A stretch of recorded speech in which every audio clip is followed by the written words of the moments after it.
Today is the 29th day of the month of Tishrei.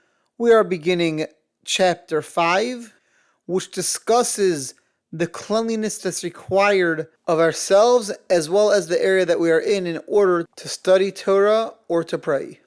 We will be doing paragraphs 1 through 8. Paragraph 1. We are not allowed to daven, pray, or study Torah in the presence of excrement. Thank God this is not a problem for most of us in 2024, but I think the place it does come up the most often would be in the ICU. In the hospital, people who are ill very often are given a chamber pot, and I don't know how long it takes after a person would use that till the nurses come and empty it out and clean it out. So if such a chamber pot was used, then one cannot study Torah, one cannot pray until that chamber pot is cleaned out. Paragraph 2.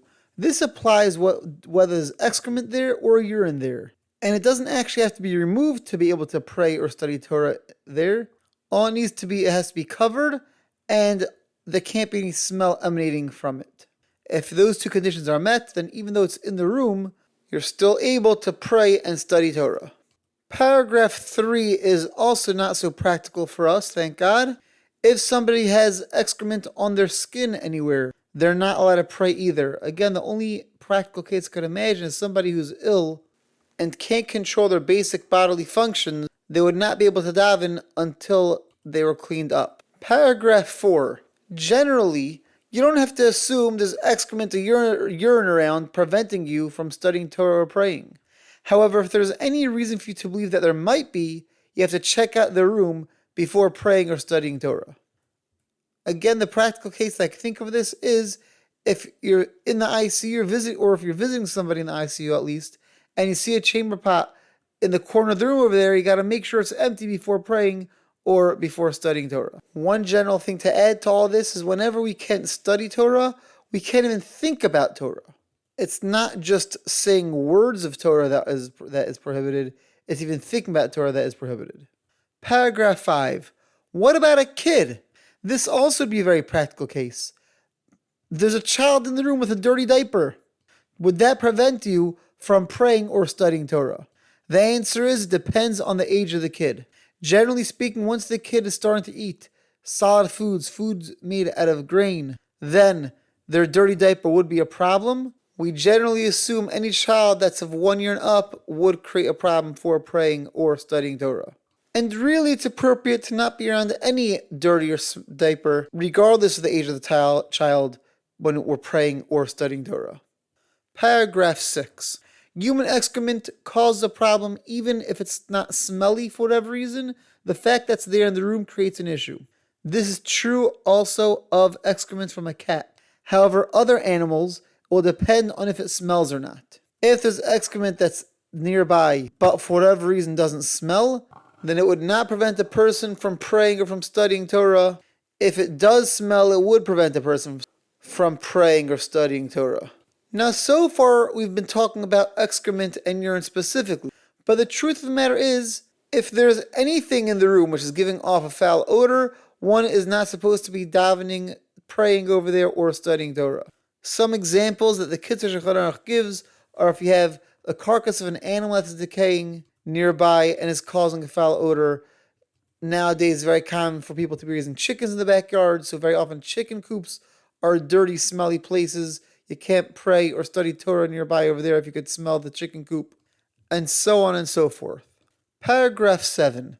Let's say there's some excrement over there, but it dried out. So if it's so dry that if somebody would poke it or poke it with a stick or something like that, it would disintegrate, then it loses its halachic status as excrement and is just considered dust, and it would be totally fine to pray or study Torah in that area, as long as it's not giving off any foul odor. Now let's say you have excrement outside or dog do outside, and it's so cold that the excrement froze. And due to it being frozen, it's not giving off any foul odor. That still would be a problem to pray or study Torah in the presence of the excrement, because it's just not giving off any odor because it's frozen, not because it lost its status as excrement. However, if it's covered in snow, then that's considered covered excrement, and as long as no odor coming from it, there's no bad smell coming from it, then you could pray or study Torah in that area. Paragraph 8. How far away does one have to move from the excrement or from any source of a foul odor in order to pray or study Torah? So you have to move 4 amos, 4 cubits, approximately 6.5 to 8 feet, away from where the bad odor ends. So this is not just 4 cubits away from the item that's giving off the bad odor, it's 4 cubits away from where the smell itself ends. Now let's say you have a bad nose or you have a cold that day. How far away do you have to move from the source of the foul odor? The answer is, as far as somebody whose nose is working would have to move away. The fact that your nose isn't working today doesn't mean that's an appropriate place to pray or to study Torah. If there's excrement there, but for some reason it's not giving off a bad smell, then you only have to move yourself 4 cubits away from the excrement itself. Now this is all true assuming you're not facing the excrement. Your back is to it, and you're 4 cubits away from the edge of the smell, then you're good to go. But if you're facing it, if it's in your line of vision, then you got a problem no matter how far away you are. This concludes today's episode. Have a great day and see you tomorrow.